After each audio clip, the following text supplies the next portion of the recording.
Communist কোনো বিপ্লব না, কিন্তু ডেমোক্রেটিক ওয়ার্ল্ড ভিউয়ে যে বিষয়টি এসেছে এটি কিন্তু একটা বিপ্লব। তো from my own understanding and from academic perspective, what I understand about the Bangladesh situation, that I think it is a revelation. তো এই রেভুলেশনে যারা সত্যি আমাকে হাজির নাজির জেনে এই বিপ্লবে অংশগ্রহণ করেছিল, আমি দোয়া করছি, আমরা দোয়া করছি আল্লাহ যেন তাদেরকে শাহাদাতের সর্বোচ্চ মর্যাদা দান করেন। সবাই ভাইরা, আমরা একটা সুন্দর বাংলাদেশ বিনির্মাণ করতে চাই, কিন্তু আমাদেরকে মনে রাখতে হবে যে এই বিপ্লবের পরে যে সময়টা যায় সেটা হচ্ছে একটা স্টাবল পিরিয়ড, সেটা একটা ক্যাওটিক সিচুয়েশন। এই ক্যাওটিক সিচুয়েশনের পর একটা রেনেসাঁ, সেই রেনেসাঁর পরে যে জিনিসটা আসে সেই জিনিসটা হচ্ছে পিস। সুতরাং অনেকগুলো চড়াই উঠা এবং স্টাবলের মধ্য দিয়ে বাংলাদেশকে যাচ্ছে, এবং সেটিকে আমি মনে করি যে হ্যাঁ, এটি বিপ্লবের প্রকৃত পথ এবং চরিত্রকে রূপায়ণ করেছে। আলহামদুলিল্লাহ, আল্লাহ যেন বাংলাদেশের এই প্রচেষ্টা, বাংলাদেশের মানুষের এই প্রচেষ্টাকে কবুল করেন এবং বিপ্লবের যতগুলো কম্পোনেন্ট আছে সবগুলো কম্পোনেন্ট আলাদা ফুলফিল করে মুসলমান এবং ইসলামদের যে কন্ট্রিবিউশন, সেই কন্ট্রিবিউশনকে আল্লাহ গ্রহণ করে এই সমাজের মানুষের সাথে কানেক্ট করে দেন। আল্লাহ যেন তাদের এই কন্ট্রিবিউশনগুলোকে জাতির সামনে প্রকাশিত করে দেন। আল্লাহর যে সক্ষমতা, আল্লাহর যে মহিমা, সেই শ্রেষ্ঠত্বের যে চাদর আছে, সেই চাদরের যে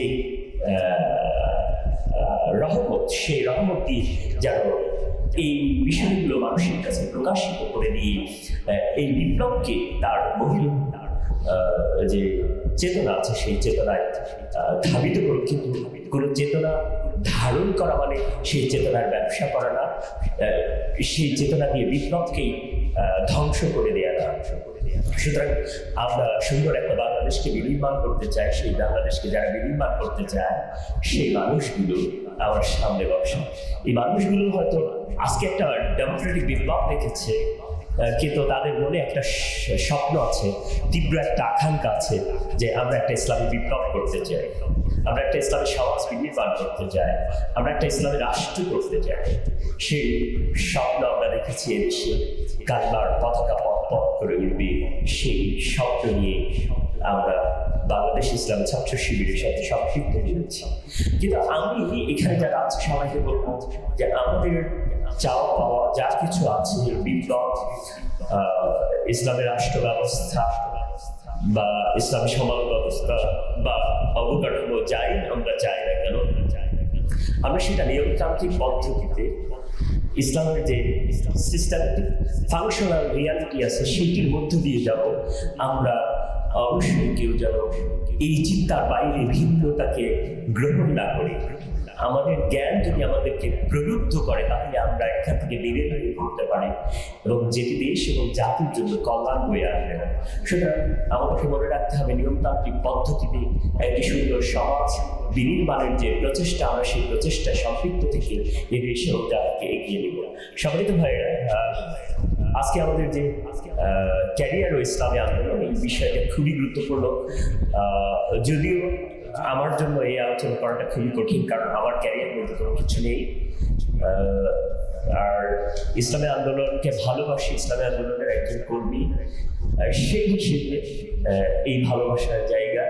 তো এই জায়গা থেকে এই যে বিষয়, এই টপিকটা আলোচনা করাটা আমার খুবই কঠিন, কিন্তু তারপরে যেহেতু এই বিষয়টা আমার একটু ভালো লাগার জায়গা, যে ইসলামী আন্দোলনের ভাইয়েরা তারা তাদের ক্যারিয়ারকে সর্বোচ্চ জায়গায় নিয়ে যাবে, কিন্তু সেই ক্যারিয়ারটা কেমন হবে, তার অবজেক্টিভস, তার গোলটা কি হবে সেটাকে ডিফাইন করা, এবং এই ক্যারিয়ার এবং ইসলামী আন্দোলনের সাথে আসলে সম্পর্ক কি, এবং অ্যাজ এ হিউম্যান বিং আসলে আমরা পৃথিবীতে এসেছি সেটার উদ্দেশ্য কি, সেটার সাথে এটাকে কিভাবে আমরা কানেক্ট করবো, ইসলামী আন্দোলনের সাথে ক্যারিয়ারকে কিভাবে কানেক্ট করবো, ক্যারিয়ারকে কি করে ইসলামী আন্দোলনের সাথে কানেক্ট করবো, এবং অ্যাজ এ হিউম্যান বিং মানুষের যে সোসাইটিতে আমরা বসবাস করি সেই জায়গায় আমার ইন্ডিভিজুয়াল রোল এবং কালেকটিভ রোল কি হতে পারে, এবং আল্লাহর সাথে আমার কি কমিটমেন্ট ছিল, সেই কমিটমেন্টের জায়গা থেকে আমি কি কেন এই চিন্তার জায়গাগুলো আমাদের মনের মধ্যে হয়তো উদয় হয়, সেই জায়গাগুলোর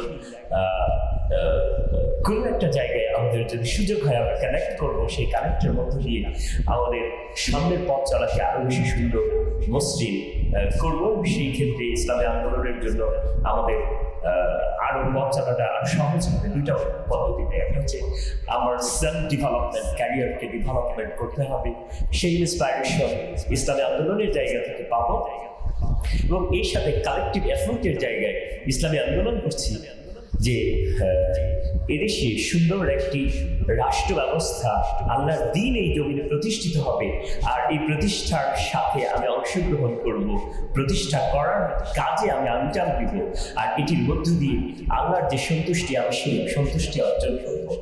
এটি মূলত আজকের মৌলিক কথা, যে এটাকে আমরা কিভাবে কারেক্ট করবে, কখন কোথায় কিভাবে, সেটি আমি আলোচনা করতে চাই। সম্মানিত ভাইয়েরা, ক্যারিয়ার শব্দটা ইংলিশ। ক্যারিয়ার হচ্ছে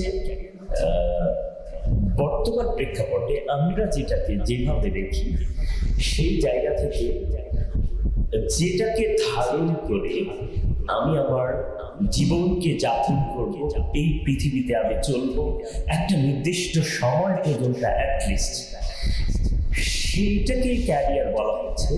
এই ক্যারিয়ারের অনেকগুলো ভিন্নতা আছে, সেটি আমি নিয়ে আসবো ইনশাআল্লাহ। তো ক্যারিয়ার যে ইংরেজি শব্দ, এর বাংলায় এক কথায় মানে জীবন যাপন করার, জীবন যাপন। এটা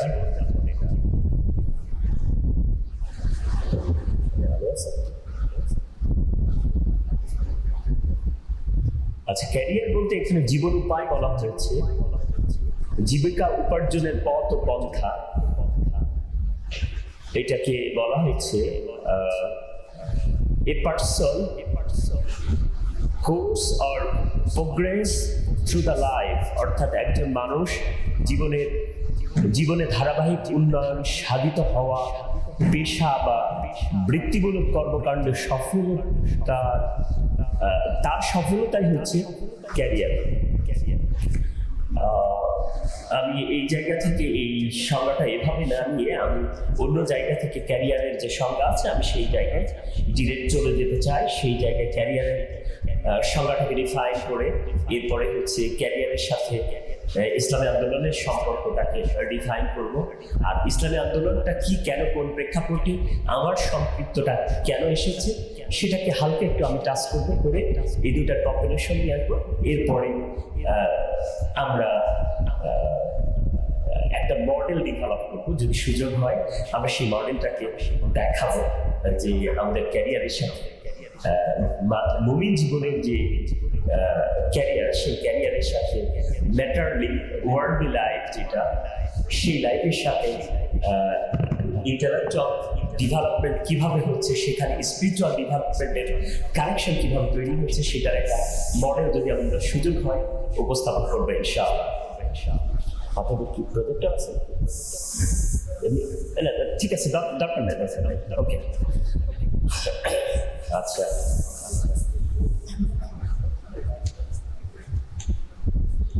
আমার ভাইরা,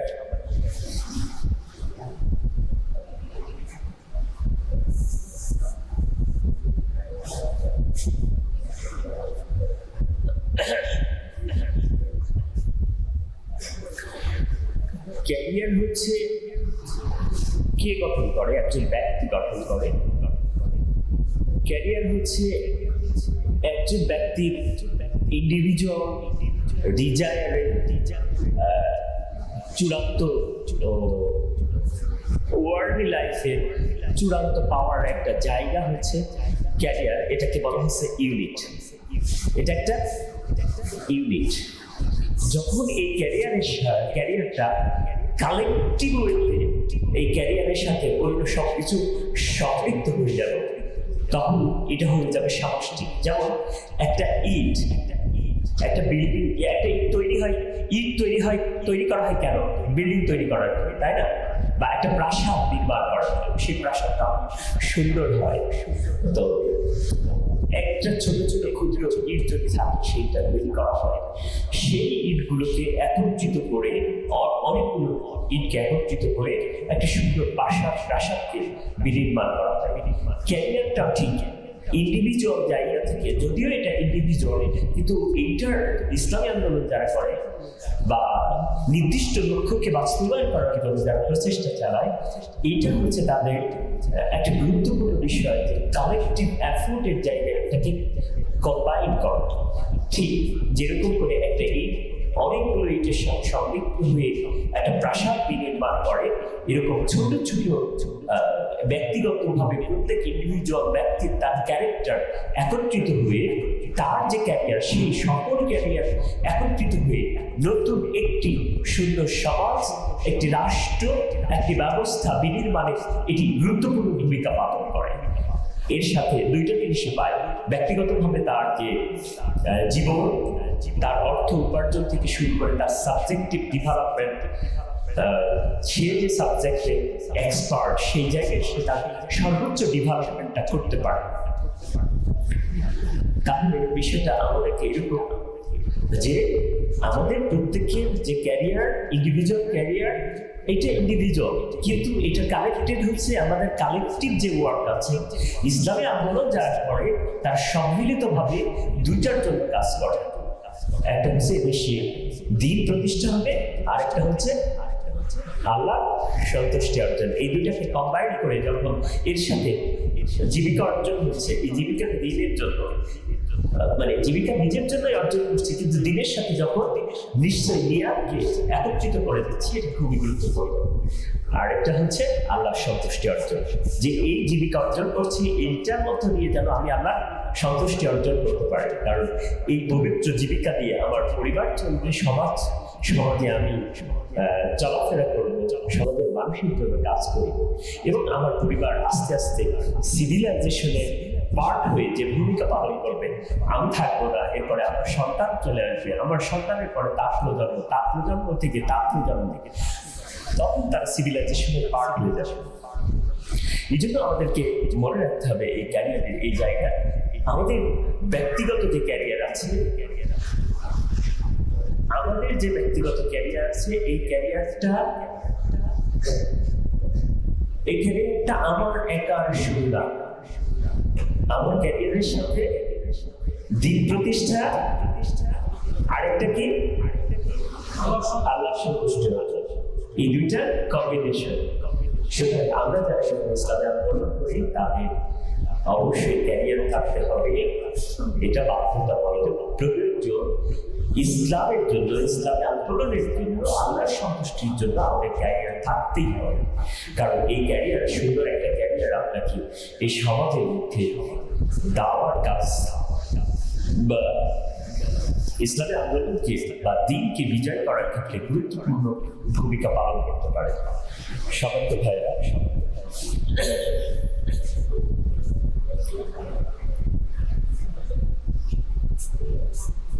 আচ্ছা, কোনো ব্যক্তি কোনো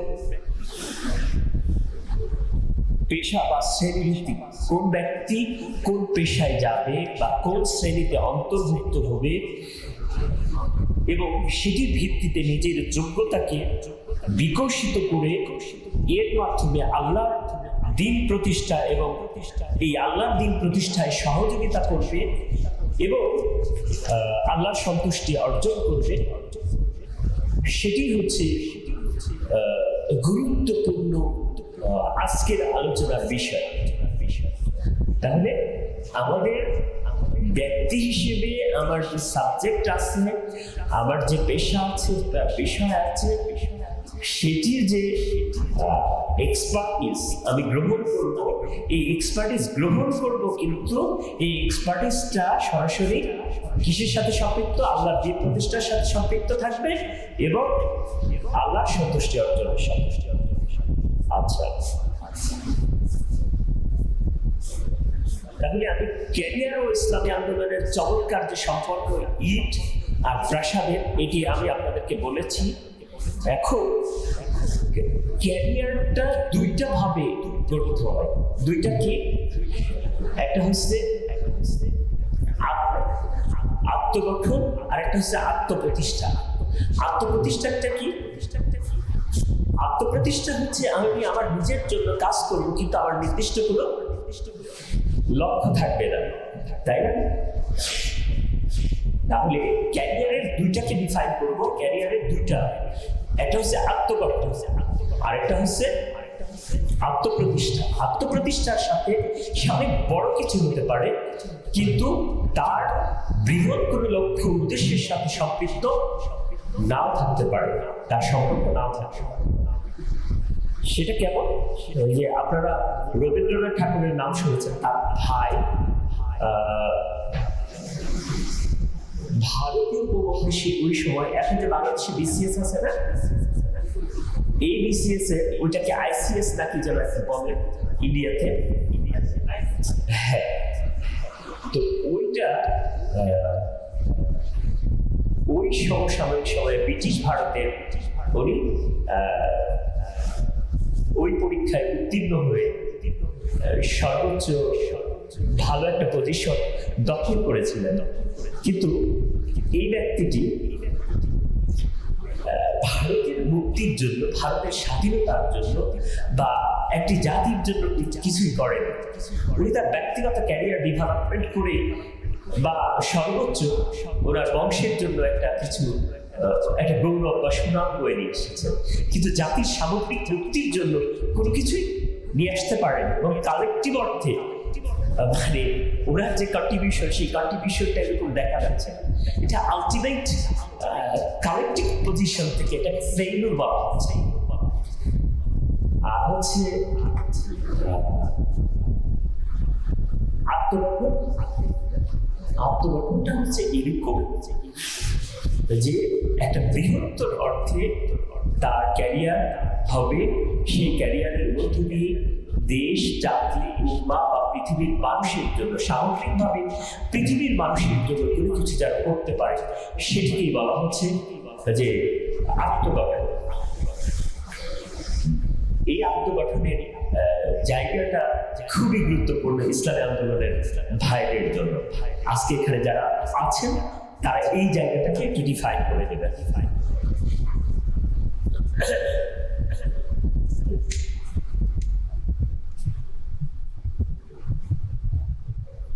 আচ্ছা, এখন আমরা ক্যারিয়ারের একটা সুন্দর যে এলিমেন্ট গুলো আছে, এই এলিমেন্ট গুলোকে ডিফাইন করবো এইভাবে।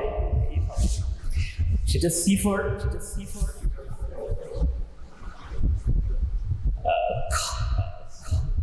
এটা হচ্ছে একটা কমপ্লিট ডিজায়ার। কোন ডিজায়ার? সেটা আপনি যে ক্যারিয়ারটাকে গঠন করতে চান, যে ক্যারিয়ারের যে তীব্র আকাঙ্ক্ষা, সেই আকাঙ্ক্ষার চূড়ান্ত জায়গা হলো যে আপনি আপনার নিজস্ব ফিল্ডের জায়গায় আপনি একটা টার্গেট করেছেন যে আমি এই জিনিসটা হব। কি হব? আমি সফটওয়্যার ইঞ্জিনিয়ার হব, এমন সফটওয়্যার তৈরি করবো যেটা পৃথিবীর সমস্ত মানুষের যেন উপকার হয়, কিংবা মানব সভ্যতার উপকার হয়, কিংবা উম্মার উপকার হয়। এইটা তো এইটা মানে বড় স্বপ্ন থাকতে হবে যে আমি ওই জিনিসটা হবই। স্বপ্ন দেখার ক্ষেত্রে, এই ডিজায়ারের ক্ষেত্রে ডিজায়ারটা অনেক বড় হতে হবে। আচ্ছা, এরপরে হচ্ছে A for attitude। কোন অ্যাটিটিউড? সময়ের সাথে সাথে আপনার যে লক্ষ্য, সেই লক্ষ্যের জন্য যে ক্যারিয়ারটাকে ডেভেলপ করতে চান, আমি যে টার্গেট করেছি, সেই টার্গেটের জন্য মানে অনেকগুলো বিষয়কে কভার করার জন্য এটা অ্যাটিটিউডের সাথে অ্যাডজাস্ট করতে হবে। এটা যদি অ্যাডজাস্ট না করতে পারি, আমি যদি আমার অ্যাটিটিউড নিয়ে চলি, ওই নির্দিষ্ট লক্ষ্য অর্জন করার জন্য যে অ্যাটিটিউড দরকার, সেই অ্যাটিটিউড যদি না থাকে, তাহলে আমি পরাভূত হতে পারি। এই জন্য আমাদেরকে সেই অ্যাটিটিউডটা যে অ্যাটিটিউডটা যে জায়গায় প্রয়োজন সেই অ্যাটিটিউডটা আমাদেরকে বিশেষ করে নরম ভদ্র এবং পরিস্থিতির আলোকে সেই পরিস্থিতির সাথে খাপ খাওয়ার যোগ্যতা আমাদের থাকতে হবে। আচ্ছা, এইটা গেল।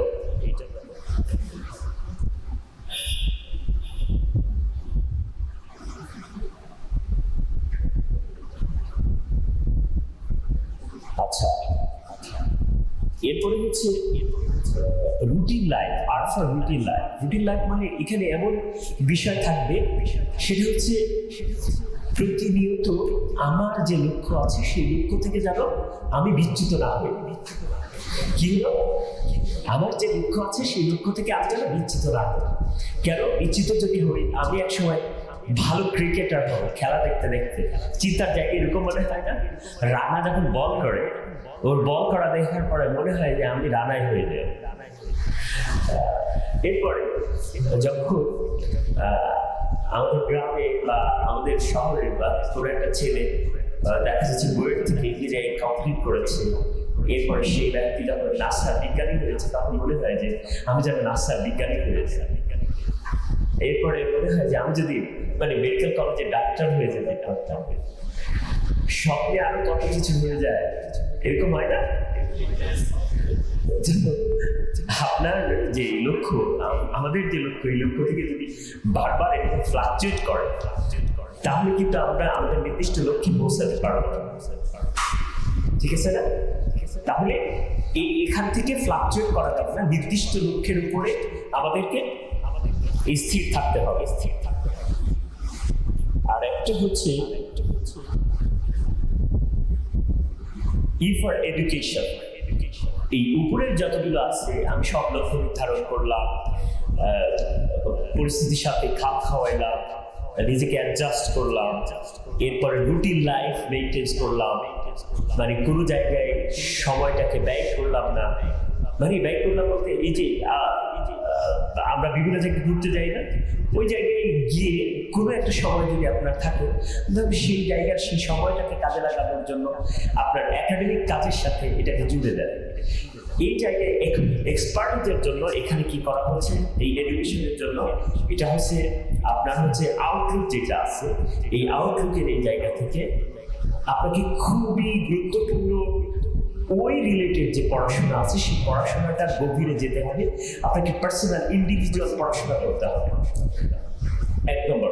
দুই নম্বর হচ্ছে আপনার যে টেক্সট বুক আছে সেই টেক্সট বুক কেন করতে হবে, ওই ফিল্ডের সাথে এক্সপার্টিস অনেক কিছু আছে, এরপরে আপনার রেজাল্টের সাথে সম্পৃক্ত। এই জন্য রেজাল্টটাকে বের করে নিয়ে আসার জন্য আপনাকে এখানে পড়াশোনা করতে হবে। করা যাবে না ভাইয়া? আরেকটা হচ্ছে স্টিল অ্যাট দ্য টাইম। এটা হচ্ছে সময়কে পরিমাপ করে এই সময়কে কাজে লাগানো। এর আগে আমি বলে ফেলেছি, যদি আমরা প্রত্যেকটা সময়কে সুযোগকে কাজে লাগাতে পারি, তাহলে আল্লাহ আমাদেরকে আমাদের নির্দিষ্ট লক্ষ্যে পৌঁছতে সাহায্য করবেন ইনশাআল্লাহ।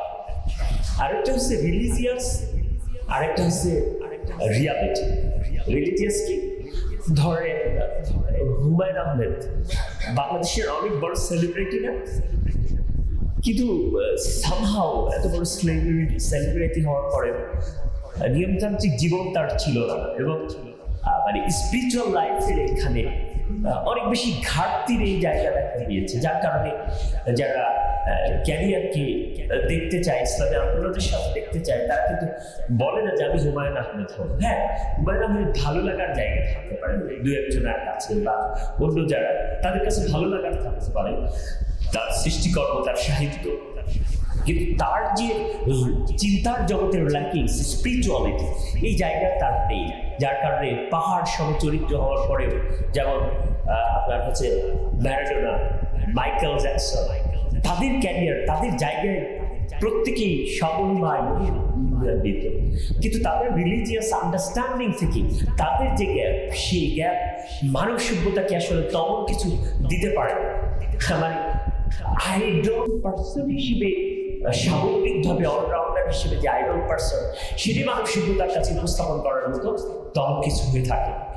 হ্যাঁ, ক্রেজের জায়গা থেকে মাইকেল জ্যাকসন আছে, বা শুধু নাট্যকর বা শুধু গল্পকার এরকম জায়গা থেকে হুমায়ুন আহমেদ আছে, বা শুধু খেলোয়াড় হিসেবে ম্যারাডোনা আছে, কিন্তু তার যে লাইফ, সেই লাইফ স্টাইলের জায়গায় রিলিজিয়াস স্পিরিচুয়ালিটি এই জায়গার একটা ঘাটতি রয়ে গেছে, যার কারণে তাদের এই যে পাহাড় সমূহ, তাদের যে ক্যারিয়ার, সেই ক্যারিয়ারটাও ভুলণ্ঠিত হয়ে গিয়েছে শুধুমাত্র তাদের স্পিরিচুয়াল লাইফটা ওইভাবে না থাকার কারণে।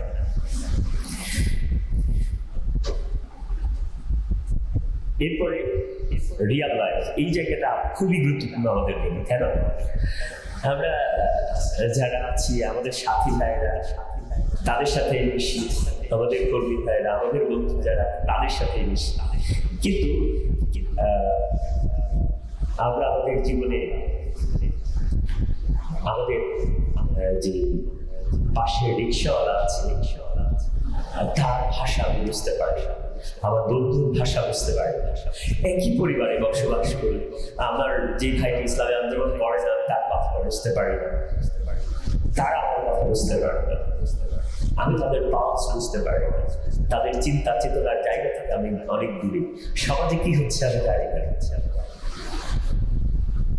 তো এই মানুষগুলো যখন রিয়েল লাইফ এক্সপেরিয়েন্স যদি না থাকে এবং রিয়েল লাইফে কি হচ্ছে এটা যদি না বুঝতে পারি, আমরা সেই জায়গায় যদি না যেতে পারি, তাহলে আমাদের ক্যারিয়ারের যে জায়গাটা, সেই স্বপ্নটা, সেই গোলটা নির্দিষ্ট লক্ষ্যে আমাদেরকে পৌঁছে দেবে না। এবং আমরা যে কালেকটিভ ইফার্টের মাধ্যমে আমরা যে আল্লাহর দিনকে প্রতিষ্ঠা করতে চাই, আমরা সন্তুষ্টি অর্জন করতে চাই, এই জায়গাটা আমাদের জন্য প্রবলেমেটিক হয়ে যাবে। এই জন্য আমাদেরকে মনে রাখতে হবে যে আমি কি।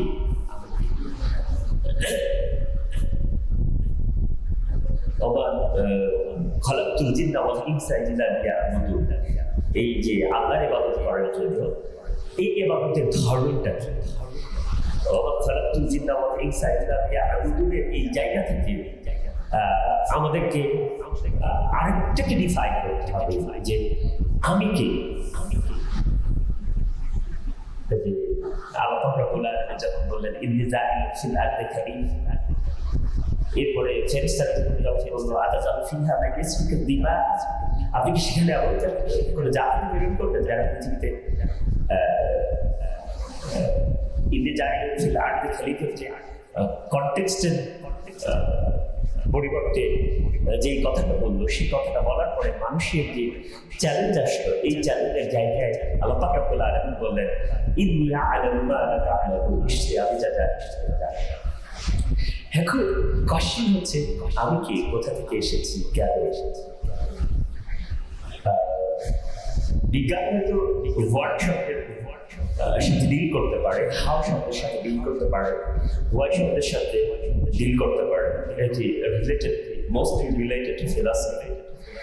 এখন ফিলসফি আবার কখনো কখনো কার সাথে ডিল করে, মানে যে জায়গায় আল্লাহর অস্তিত্ব বা আল্লাহ মানুষের ক্ষমতা পৃথিবীতে পাঠিয়েছে, এই জায়গায় যখন কেউ কেউ উপনীত হয়, তখন তাদের চিন্তার গতিপথকে পরিবর্তন করে বিকৃতি করে আমাদের কাছে উপস্থাপন করা হয়। এটা অনেক বেশি চ্যালেঞ্জের। সুতরাং আমরা এই পৃথিবীতে এসেছি আমি কি, ব্যক্তিগতভাবে আমাকে যখন নিজেকে জিজ্ঞেস করবো, তখন আমার কাছে মনে হবে তিনটা জিনিস।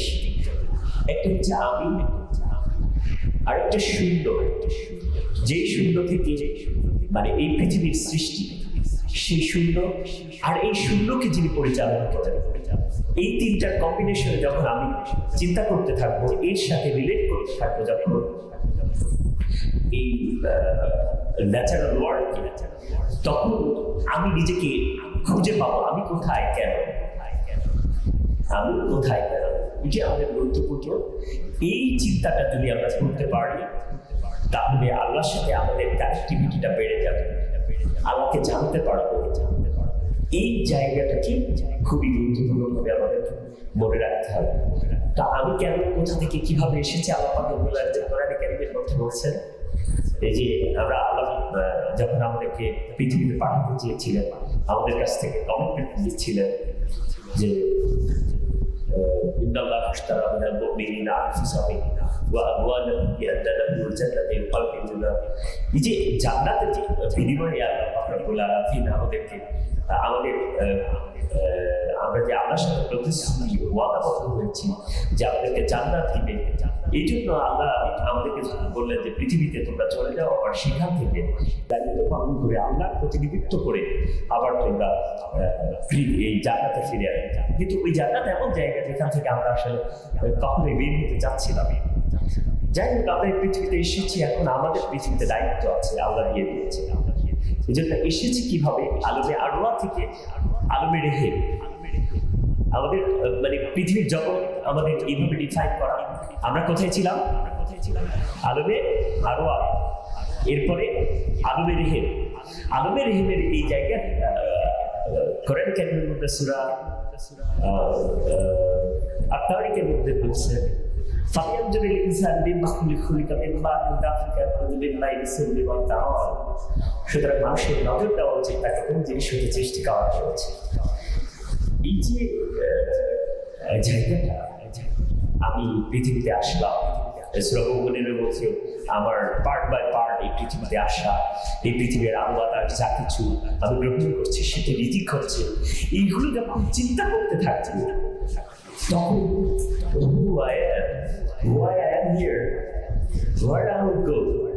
এই বিষয়গুলো আমাকে ধাবিত করবে, আমার স্বপ্নের প্রতি আমাকে তাড়িত করবে, আমার ক্যারিয়ার তাড়িত করবে, আমার ক্যারিয়ার আল্লাহর দ্বীনের দিকে আমাকে ধাবিত করবে এবং আল্লাহর সন্তুষ্টি অর্জনের দিকে আমাকে নিয়ে চলে যাবে। এই জন্য আমার একটাই জীবন, এই পৃথিবীতে আমি এসেছি, আমার এই একটি জীবন, আমার এই একটি জীবনকে বিনির্মাণ করতে হবে, সুন্দর করতে হবে। কিসের জন্য? ইসলামের জন্য, ইসলাম আন্দোলনের জন্য, আল্লাহর দ্বীন প্রতিষ্ঠার জন্য আমার এই জীবনকে এভাবে বিনির্মাণ করতে হবে। আবার বিনির্মাণ করতে হবে আপনাকে অনেক অনেক জায়গা থেকে, ক্ষেত্র বিশেষে। কেন বিনির্মাণ করতে হবে? এই দেশকে, এই জাতিকে, এই উম্মাহকে, পৃথিবীর মানুষকে এগিয়ে নিয়ে যেতে হবে এবং পৃথিবী থেকে ক্ষুধা, দারিদ্রতা, দুর্নীতি এগুলো দূর করার জন্য।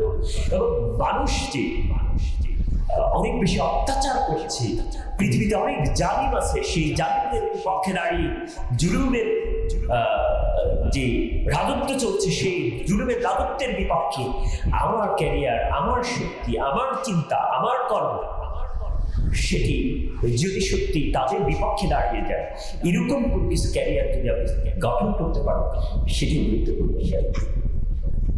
ডাক্তার, ইঞ্জিনিয়ার থেকে শুরু করে মূলত গুগলের সিও বা টেকনোলজি, পৃথিবীর সর্বোচ্চ টেকনোলজি, বা আপনার চিন্তা ক্ষেত্র ছুঁয়ে যায় কখনো নাসার গবেষণাগার কিংবা অ্যাস্ট্রোনলজি নিয়ে গিয়ে যখন আপনি চিন্তা করতে থাকেন যে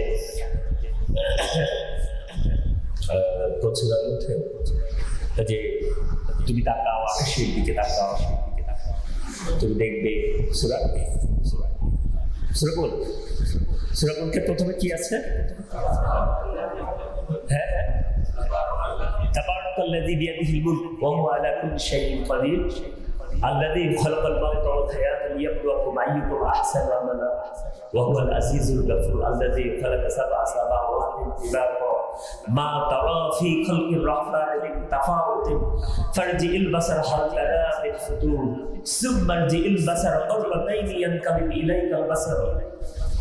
এই যে তুমি তাকাও, যদি সৃষ্টির মধ্যে কিছু দেখতে পাও, এই যে গবেষণা, চিন্তার কথা বলা হচ্ছে, আমাদের জ্ঞানকে, আমাদের জ্ঞানের যে হিউম্যান মাইন্ডের যে কাজ, এটিকে বলে দেওয়া হয়েছে। এখান থেকে চিন্তা করে তুমি নিজেকে আবিষ্কার করো, তোমার স্রষ্টার কাছে নিয়ে যাও।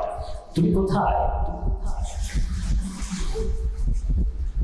إن الذين يخشون ربهم بالغيب لهم مغفرة وأجر كبير وسروا قولهم واسألوا به إنه عليم بذات الصدور।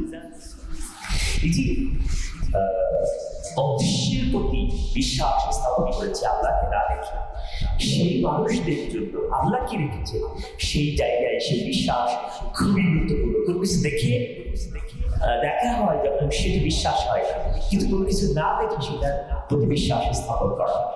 সুতরাং আমাদের চিন্তা, আমাদের কর্ম, আমাদের ক্যারিয়ার ওইটার সাথে, ম্যাটাফিজিক্যাল ওয়ার্ল্ডের সাথে সম্পৃক্ত হবে। আমাদের চিন্তার ওয়ার্ল্ড ভিউটা কি, আমার ক্যারিয়ার, আমার এই ওয়ার্ল্ড ভিউয়ের সাথে আমার বিশ্বাস,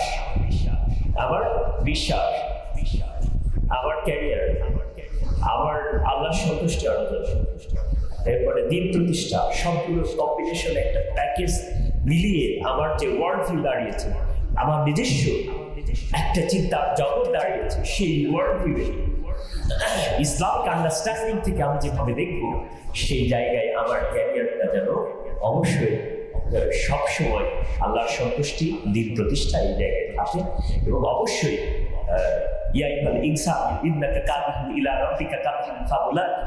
আমাদের মনে রাখতে হবে যে আমরা কঠোর পরিশ্রমের মধ্য দিয়ে আল্লাহর দিকে ধাবিত হচ্ছি, মানে মৃত্যু এই পৃথিবীর একটি জগৎকে অতিক্রম করে মৃত্যুর আরেকটি জগতের দিকে আমরা ধাবিত হচ্ছি। কিন্তু মানুষ হিসেবে আমি এই পৃথিবীতে এসেছিলাম, এই পৃথিবীতে আমি কি রেখে যাচ্ছি, এইটাই হচ্ছে আমার ক্যারিয়ারের অন্যতম গোল। আর এই রাখতে গিয়ে আমি সত্যি দিন প্রতিষ্ঠার কাজ সম্পৃক্ত হয়েছি, সেই জায়গায় কি আমার কোনো কন্ট্রিবিউশন আছে? এবং সত্যি এই কাজ করতে গিয়ে আমি কি আল্লাহর সন্তুষ্টি অর্জন করতেছি? এটা খুবই গুরুত্বপূর্ণ। সবাই তো আমরা যারা ইসলামে আন্দোলন করি তাদেরকে আরেকটি কথা মনে রাখতে হবে যে আমরা আমাদের ক্যারিয়ার যার কিছু গঠন করি না কেন, পৃথিবীর দিকে দিকে অসংখ্য মানুষের আহ্বানে পৃথিবীর প্রতিটি জনপদ থেকে আত্মচিৎকার আসছে, আমাদেরকে জনপদ থেকে বের করে দাও। وما لكم لا تقاتلون في سبيل الله والمستضعفين من الرجال والنساء والولدان الذين يقولون ربنا اخرجنا من هذه القرية الظالم اهلها واجعل لنا من لدنك وليا واجعل لنا من لدنك نصيرا। সাহায্যের জন্য অসংখ্য অগণিত মানুষ ডাকছে, সেই সাহায্যকারী কি হবে? আপনার একটা সৃষ্টি, আপনার একটা ক্রিয়েটিভিটি তাদের অনেক কষ্টকে লাঘব করে দিতে পারে। সুতরাং আপনার জায়গায় আপনার চিন্তার জায়গাটা বড় হবে এবং সেই চিন্তার জায়গার লক্ষ্য উদ্দেশ্যকে এরকম করবেন যে সেই লক্ষ্য উদ্দেশ্যে পৌঁছানোর জন্য আপনি নিরন্তর প্রচেষ্টা চালিয়ে যাবেন, সেখান থেকে পিছপা হবেন না। এবং অ্যাডজাস্ট করার যে ক্যাপাসিটি আল্লাহ আমাদেরকে, সেই ক্যাপাসিটিগুলোকে দান করুন। সবাই তো ভাইরা, আজকে পৃথিবীতে হয়তো ইবনে সিনাদের নাম শোনা যাচ্ছে, ইবনে রুশদের নাম শোনা যাচ্ছে, ইবনে তাইমিয়ার নাম শোনা যায়, আল গাজালির নাম শোনা যায়, কিন্তু আমরা আসলে ইতিহাসের কোথায়, আমাদের ক্যারিয়ারটা কোথায়? ইবনে তাইমিয়ার ক্যারিয়ার, ইমাম আল গাজালির ক্যারিয়ার, ইবনে সিনার ক্যারিয়ার, আল ফারাবির ক্যারিয়ার কোথায়, আর আমাদের ক্যারিয়ারটা কোথায়? এবং তাদের চিন্তা এবং কর্মের সাথে সবসময় তার যে সৃষ্টিশীলতা, সেই সৃষ্টিশীলতার সাথে অবশ্যই মানে তার ফিকির ছিল আল্লাহর সন্তুষ্টি অর্জন এবং দিন প্রতিষ্ঠা এবং মানুষের সকল কর্মকে সহজ করে দেয়, মানুষের জন্য সহজ করে কিছুকে বিনির্মাণ করা। আমরা কি সেই জায়গায় যেতে পারবো? আমরা কি করতে পারবো? সেটা কি আমাদের করা উচিত না? হ্যাঁ, আমাদের করা উচিত। আমরা পারবো না? কারা কারা প্রতিশ্রুতিবদ্ধ যে আমি সুন্দর ক্যারিয়ার গঠন করবো, সেই সুন্দর ক্যারিয়ারের সাথে দিন প্রতিষ্ঠা থাকবে এবং আল্লাহর সন্তুষ্টি অর্জন করবে? ইনশাআল্লাহ আল্লাহ কবুল করবে কাজগুলোকে। সবাই তো ভাইরা, আমি আপনাদের সামনে এই যে ক্যারিয়ারের কথা বলছি, আমার কিন্তু ক্যারিয়ার নেই। আমি রাজশাহী ইউনিভার্সিটিতে ভর্তি হয়েছিলাম, ইসলাম ছাত্র শিবির যখন করতাম, সেই পাবনাতে বাবা আমাকে ইসলাম ছাত্র শিবির করার জন্য তুলে দিয়ে দিলেন। সেই অতীতকে আমার এখন মনে গিয়েছে যে আমি যখন ইসলাম ছাত্র শিবির করতে গিয়েছি, বাবা আমাকে টিসিতে পাঠিয়ে দিয়েছে। এরকম টিসি কর্মী টিসিতে এসেছি, ভাইয়াদের কথাবার্তা অনেক ভালো লাগছে, অনেক ধরনের বইয়ের আলোচনা হচ্ছে, অনেক ধরনের ইন্টালেকচুয়াল ডিসকাশন হচ্ছে। তো ওই ডিসকাশনগুলো শুনে আমি উদ্বুদ্ধ হয়েছিলাম। এরপরে যখন আমি ইন্টারমিডিয়েট ভর্তি হওয়ার জন্য আমার এলাকা থেকে অন্য জায়গায় গেলাম, সেখান থেকে শিবিরের ভাইদেরকে গেলাম, সেখান থেকে ইসলাম ছাত্র শিবির কমপ্লিট করা। এরপরে রাজশাহী বিশ্ববিদ্যালয়ে আসলাম, কিন্তু রাজশাহী বিশ্ববিদ্যালয়ে পড়তে ভালো লাগে না। কেন? কারণ ইসলাম ছাত্র শিবির করার কারণে অনেক বন্ধু ওখানে পাবনাতে থেকে গেছে। সুতরাং পাবনার ওই বন্ধুদেরকে ছেড়ে আমি রাজশাহী ইউনিভার্সিটিতে পড়বো। আমার বাবা বললেন যে তোমাকে রাজশাহী ইউনিভার্সিটিতে পড়তে হবে। এবং শফিকুল ইসলাম মাসুদ ভাই তখন সেক্রেটারি জেনারেল অথবা কেন্দ্রের উনি আসলেন। আসার পরে আমাকে বললেন যে রাজশাহী ইউনিভার্সিটিতে আপনাকে যেতেই হবে। এরপরে এই যে রাজশাহী ইউনিভার্সিটিতে আসতে গিয়ে যে রাজশাহী পূর্ব জেলায় আমার জীবনে অসংখ্যবার এই রাজশাহী পূর্ব জেলায় আসা হয়েছে। সেই চড়াই উতরায় যেই উত্তপ্ত দিনগুলোতে যখন আসলে আমরা বেশি ফ্লাশ ছিলাম, আমি ইবন ভাইয়ারা, তো ওই সময় এই পূর্ব জেলাতে আসা হতো। আরেকজন ভাই ছিলেন যিনি আমার খুবই ভালো লাগার একজন মানুষ, সেটা হচ্ছে মুবারক ভাই। তো মুবারক ভাই এদিকেই থাকতেন, বিভিন্ন কারণে তার কাছে আসতে হতো। আর পূর্ব জেলার ভাইয়েরা আমাদেরকে অসংখ্য প্রোগ্রাম করতে সাহায্য করেছে। এই স্মৃতিগুলো আমার খুবই মনে পড়ে। আমি হয়তো বিশ্ববিদ্যালয়ের সভাপতিকে বলবো যে রাজশাহী পূর্ব জেলার সদস্য ভাই সহপুরের যারা ওই এরিয়াতে যারা ছিল, বিশেষ করে তাদের সাথে একটু যদি আমরা মত বিনিময় করতে পারি সেটা ভালো হয়। আরেকটা হচ্ছে আমরা এখানে বিভিন্ন সময় বিভিন্ন জায়গায় ঘুরেছি, এই জন্য পূর্ব জেলার ভাইদেরকে অসংখ্য ধন্যবাদ। আর সেই উত্তাপ দিনগুলোতে আমি এমন একটা জায়গা থেকে র্যাবের এমন একটা জায়গা থেকে ইনফরমেশন পেলাম যে আমাকে হত্যা করার জন্য বাংলাদেশ গভর্নমেন্ট খুবই প্রচেষ্টা চালাচ্ছে। চিন্তা করি আমাকে কয়েকটা জায়গায় মেসেজ দিল যে আপনাকে থেমে যেতে হবে। আন্দোলন করছিলাম যে আমি তো ইসলামে আন্দোলন করে, ইসলামে আন্দোলনের এই জায়গা থেকে কোথায় থেমে যাবো? পাখিকে ডানা কেটে ফেললে পাখি তো আর উঠতে পারবে না, আমাকে কেউ বন্দি করে রাখলে আমি কিভাবে চলবো? তো যাই হোক, সেই দিনগুলোতে চেষ্টা করেছি অনেক প্রতিকূলতার মধ্যে দিয়ে সেই ভাইদের কাছে, ইসলামে কর্মী ভাইদের কাছে তাদেরকে দেখেছি। আমার সাথী প্রিয় বন্ধুরা ঝরে পড়েছে, সাথে বরণ করেছে। সেই মিছিলে হয়তো আমি সবই হতে পারতাম, আলো কবুল করেনি। আমি হারিয়েছি আমার প্রিয় ভাই হাফিজুর রহমান সাহেবকে, আমি হারিয়েছি আমার প্রিয় শহীদ যশোরকে।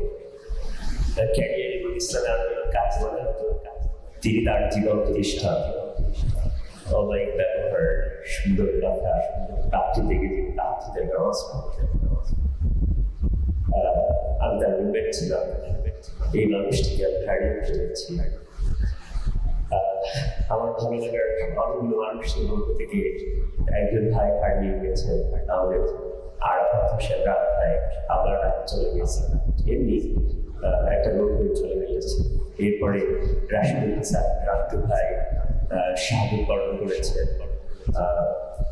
পুলিশ, ছাত্রলীগ এবং র্যাবের সম্মিলিত আন্দোলনে এবং তাদের ডিরেক্ট ডিরেক্টে তার প্রাণ ঝরে যায়। আব্দ ভাই, আমার অসংখ্য ভাই, আরিফ ভাই, এরপরে তহিবুল হাসান, পাহাম ভাই, আর অনেকগুলো ভাই তখন আহত হন। এরপরে কাজলা শাহিদ ভাইকে দেখেছি। এরপরে শাহাবুদ্দিন, একটা প্রাণবন্ত ছেলে, আমার ভালো লাগার এই প্রিয় ভাইটিকে আমি হারিয়ে ফেলেছি। আমি জেলখানায় বসে যখন এই অনেকগুলো মৃত্যুর সংবাদ শুনেছি তখন